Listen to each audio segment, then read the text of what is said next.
Бул интимдик сүрөттөр жарандардын акчасын шупурууга өбөлгө түзүп турган. Шектүү фейк аккаунт ачып, интернет айдынан алынган сүрөттөрдү өзүнүкү катары социалдык тармактын колдонуучуларына жиберип турган. Алардан дагы ушул сыяктуу сүрөт, видеолор келген соң туугандарыңа жиберем деп акча опузалаганы айтылды. Жабырлануучулардын бири милицияга арыз менен кайрылган соң шектүү акча опузулоо беренеси менен айыпталып, шаардык ички иштер башкармалыгы тарабынан кармалган.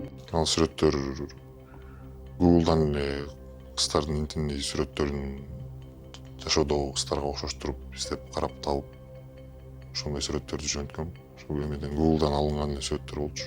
Жашап аткан адамдан мен биринчи өзүм жөнөтүп, кыздын сүрөтүн байкени кызыктырып, анан ал байке дагы жөнөт дегенден анан сиз жөнөтсөз кайра дагы жөнөтөм деп ушундай кызыктыруу болгон. Бишкек шаарынын ички иштер башкармалыгынын тергөө кызматына Бишкек шаарынын тургуну кайрылды. Кайрылуусунда мындай маалымат берди. Белгисиз адамдар Instagram тиркемесинен жабырлануучуга 18+ темасындагы SMS-терди жөнөтүп, ошондой эле 18+ темасында интимдик сүрөттөрдү жөнөтүп, ага кандайдыр бир кадам кылууга тартып, кайра эле ошол жабырлануучу тараптагы өздөрүнүн сүрөттөрүн жөнөтүп, жана ошондой темада сөз алмашып турушкан да.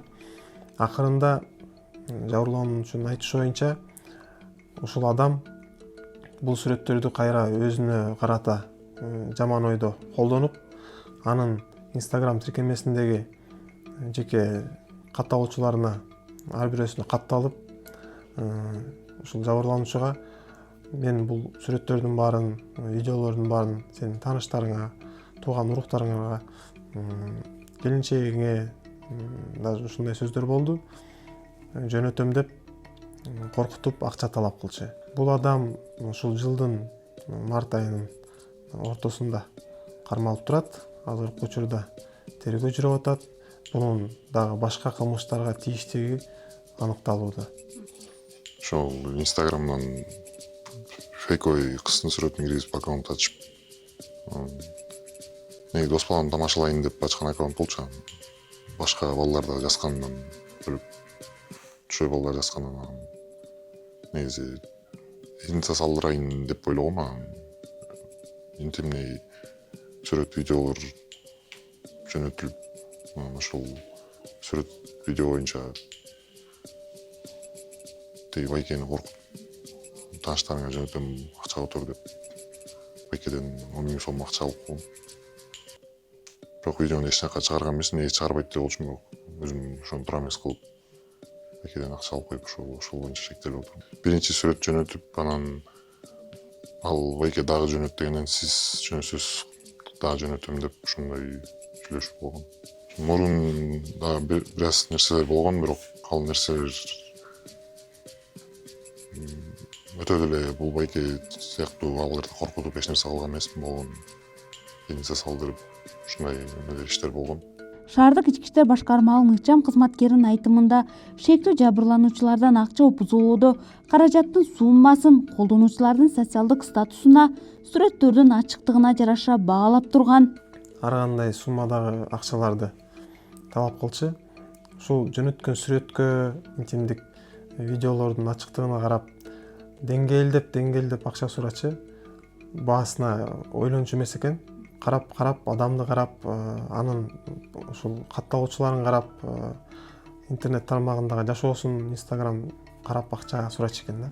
Бул жерге кошумчалай турган нерсебиз, учурдан пайдаланып, Кыргыз Республикасынын жарандарына кайрылып кетким келет. Эч кандай андай интимдик түрдөгү сүрөттөрдү, видеолорду бөлүшүүдөн алдын ойлонуш керек. Ал кандай киши экенин, эмне кылып коюшу мүмкүн, өзүңөргө карата кайра кандай түрдө колдонуп коюшу мүмкүн. Бунун артынан чоң көйгөйлөр жаралып калышы мүмкүн. Үй бүлөлөр ажырашып кетиши мүмкүн.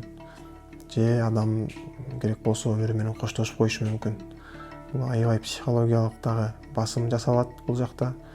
Аябай мынакей көрүп тургандай материалдык жактан дагы аябай талаптар, ушундай опузалоолор болот. Бул боюнча азыр мисалы айта кетсек азыркы учурда шектүү кылмыш жоопкерчилигине тартылууда.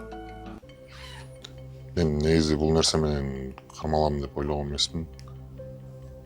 Бирок кибер кызматкерлери мен арыз жибермеле артыман келип мени кармашып алды. Бөлөк дагы балдарга, жаштарга айтарым, мындай иш кылбагыла, мага да аябай чоң сабак болду.